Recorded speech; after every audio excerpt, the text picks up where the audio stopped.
నాగరికత నేర్చుకో, సంస్కృతి నేర్చుకో, మానవత్వం తెచ్చుకో, ఆడవాన్ని గౌరవించు. నీకేం తెలుసు ఆడదాన్ని గౌరవించుతావు?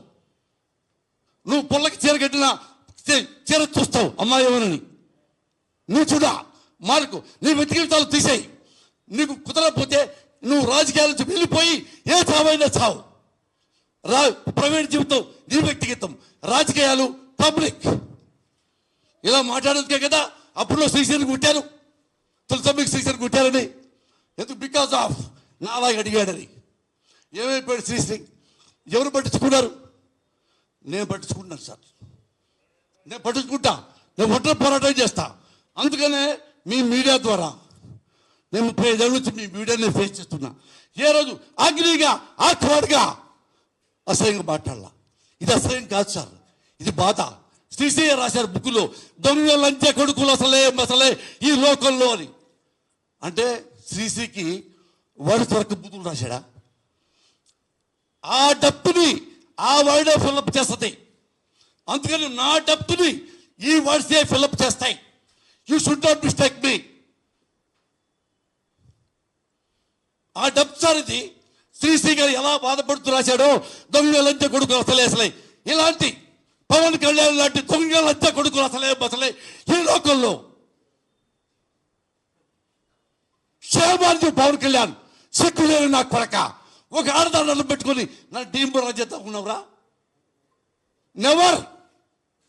నువ్వు రేపే నీ ఫ్యాన్తో చెప్పించినా సరే నా డెడ్ బాడీ వాళ్ళు చూడుతుంటా నా కొడక నువ్వు తిట్టానికి. I'm challenging you. It is a long duel. ఎన్నిసార్లు నువ్వు తప్పు చేస్తావో అనిసార్లు అడుగుతా. Because you are politician. నువ్వు పార్టీ పెట్టావు, పార్టీ అతనేతవి, కొంచెం చేసే హక్కు నాకు ఉందిరా.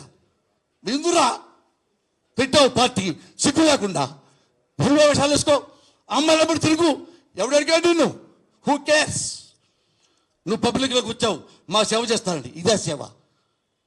నా ఇంట్లో ఆడదాన్ని పట్టుకొచ్చి దాని మొహం కూడా ఎప్పుడు చూడలేదు నా భార్య మాకు. నీ ఫ్యాన్స్తో ఏం మీ ఫ్యాన్స్కి అమ్మలు ఉండరా? మీ ఫ్యాన్స్కి అక్కలు చెల్లెలు ఉండరా? ఏమైనా ఉంటే నన్ను రియలైజ్ చేయండి. ఈ తప్పు మాట్లాడు మురళి అంటే కాళ్ళ దండం పెడతాం మీ ఫ్యాన్స్కి. ఎన్నాళ్ళు ఫ్యాన్స్ అడ్డు పెట్టుకుని చెప్తాం, వాళ్ళతో కొట్టిస్తాం, చంపిస్తాం. రెడీ మదర్ ప్రామిస్ తల్లికి పారిపోడురా. నీలాగనే పిరికివాడి కాదురా సన్నాసి. నువ్వు పిరికివాడివిరా. రివాల్వర్ కొరకు పెట్టుకొని దిండు కింద పెట్టుకుని ఎదఫీ నువ్వు Tibet fellow. I never said such a worst fellow in my life in politics. అయిపోయింది సార్. ఇవన్నీ బాధలే, కంక్లూజన్ లేదు. ఇక వాడి కంక్లూజన్ చేపిస్తాం. కనీసం నరకా చూడుకో, హిరణ్యకశిపుడుకో, కంసుడికో ఒక కంక్లూజన్ ఉంటుంది. ఇలాంటి జీవోత్సవాలకి కంక్లూజన్ ఉండదు. Thank you sir. అడగొచ్చే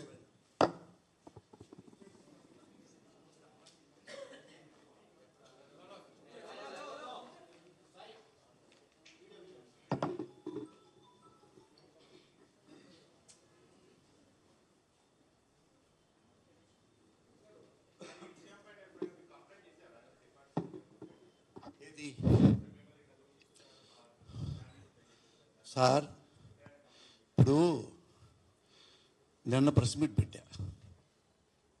అసలు ఏ టైం వచ్చిన తర్వాత నైట్ 10:30 నుంచి మొదలుపెట్టారు.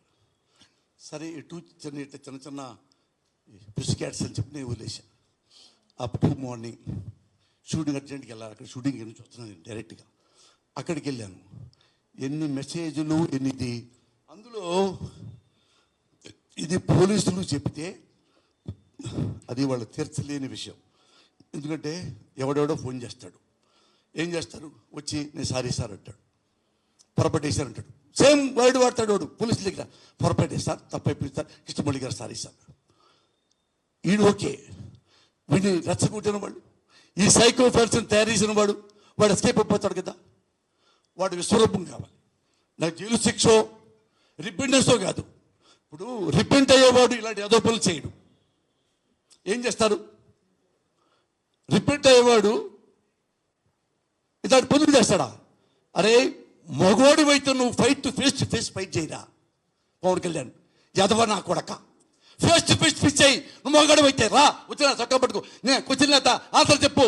చెప్పలేదు నీ కళ్ళ దండం పెట్టా. నువ్వు క్వశ్చన్లు తీసుకోవు, ఆన్సర్లు చెప్పవు, రాసుకొస్తావు, ఊక్కుంటూ మాడేస్తావు, వెళ్ళిపోతావు. ఎప్పుడు సార్ ఆయన పట్టుకునేది?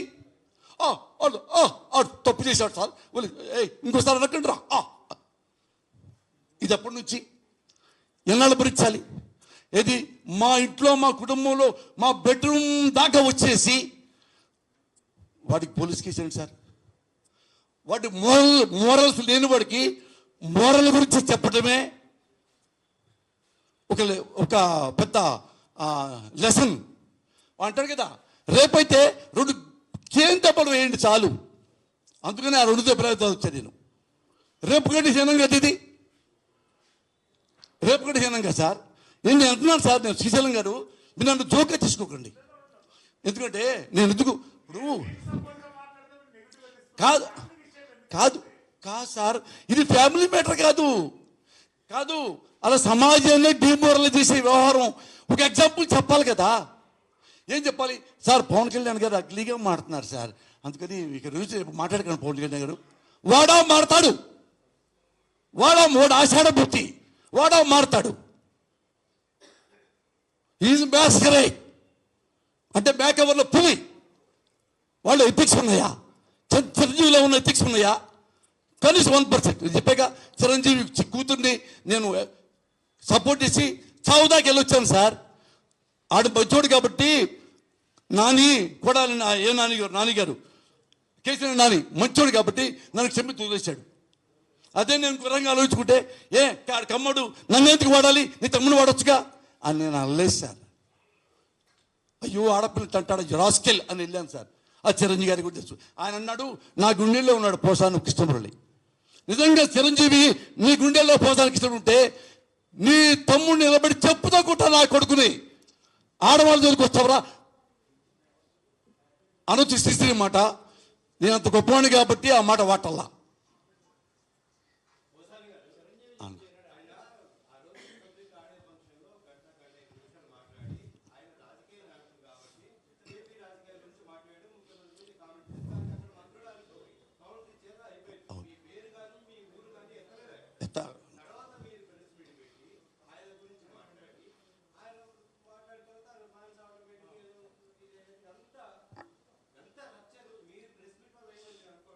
అంటే సార్ ఇప్పుడు మనకి తెలియకుండా పాకిస్తాన్ మీద కోపం, పాకిస్తాన్ ముస్లిమ్స్ మన తిట్టారా? పర్సనల్గా నన్ను తిట్టారా? మిమ్మల్ని తిట్టారా? అరే పాకిస్తాన్ బద్మష్కర్రా, వాడేమో బాంబేశాలా? ఎందుకు? అతను క్రూయల్ కాబట్టి పాకిస్తాను ఆ దేశం పాలసీ. శత్రువు కాబట్టి మీరైనా నేనైనా తిడతాం, భారత్ మాతాకి జై అంటాం, పాకిస్తాన్ ఏదో అంటుంటాం ఏదో హాయ్ ఏదో అంటుంటాం, అది ముర్దాబాద్ అంటాం. ఇక్కడ అతను నేను పాలిటిక్స్లో ఉన్నాను సార్. ఒక పార్టీకి నేను రిప్రజెంటేటివ్ కాదు, అతను మంచి వ్యక్తి అని నేను సపోర్ట్ చేస్తున్నా. సింపుల్. ఇక్కడ కేసీఆర్ గారిని నేను విమర్శించేది వరకు ఫుల్ పేజీ రాసి ఉద్యమకారుడుగా ఉన్నప్పుడు నన్ను ఆయన అన్నాడు. కానీ తర్వాత నా నిజాయితీ గమనించి ఆయనే నేనంటే అభినందిస్తున్నాడు. ఆయనకే నేను సపోర్ట్ చేశా. ఆయనకి ఎందుకు ఓటు వేయాలన్నారు? ఏమండి నాకు తెలిసి తెలంగాణ రావడానికి ముఖ్యమైన వాడు ఉన్నాళ్ళలో ముఖ్యమైన వాడు కేసీఆర్ నాకు కనపడ్డాడు కాబట్టి కేసీఆర్ రూలింగ్ బాగుంటుందని నేను కేసీఆర్ గారికి ఓట్లేస్తానని చెప్పి సింపుల్. అప్పుడు కేసీఆర్ నన్ను విమర్శించాడు. కేసీఆర్ గారిని తిట్టాలని చెప్పి నేను ఓటేయడం మానేశాను. కేసీఆర్ గారికి వేస్తున్నా. ఎంపీ ఓటంటే నేను మోడీ గారికే వేస్తా, కిషన్ రెడ్డికి వేస్తా. ఏది శ్రీనివాస్ యాదవ్ నాకు క్లోజ్ ఫ్రెండ్ అయినా వాళ్ళ కొడుకు నుంచున్నా నేను కిషన్ రెడ్డి గారికి ఓటేసా. ఎందుకు వేసాను? Because of Modi, because of Kishan Reddy. వాళ్ళు నా పరిచయం కాదక్కలేదు సార్. వాళ్ళు అంటే అతను నువ్వు సినిమా ఇండస్ట్రీలో నాలాగే ఉన్నావు, నేను ఒక పార్టీ అని నాకు ఇష్టం, నేను ఎప్పటి నుంచో ఇట్లా మాట్లాడుతున్నా. ఫస్ట్ టైం కాదుగా. ఇప్పుడు చంద్రబాబు గురించి నేను విమర్శించానండి. చంద్రబాబు పార్టీ ఎప్పుడు నన్ను డిమోరలైజ్ చేసిందా? కాదు, డిమోరలైజ్ చేయలేదుగా.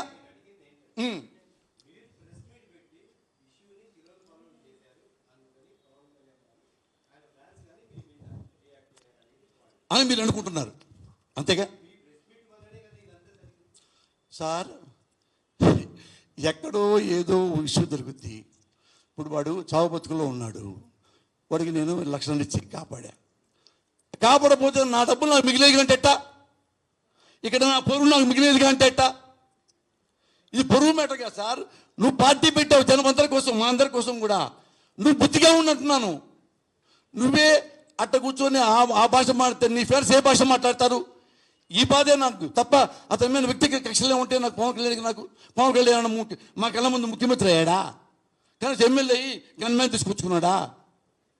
ఎందుకు ఈ మాటలు అనొద్దయ్యా? ఎందుకంటావు? నేను పౌరుడిగా స్పందించకూడదు సార్? మన పాకిస్తాన్ కూడా స్పందించట్లేదా? ఎవరు అక్కడ జరిగితే ఢిల్లీలో ఒక అమ్మాయికి మర్మాంగ స్థానంలో ఎంత రాటుకు వస్తే మనంతా ఏడ్చాం కదా సార్. మనం ఎందుకు గడవాలి? మనం ఎందుకు బాధపడాలి? ఎందుకు వాళ్ళు ఉరిసికేమని చెప్పాలి? దిశ ఆమె చెప్పారు. ఇవన్నీ మరి ఎందుకు బాధపడతాం సార్ మేము?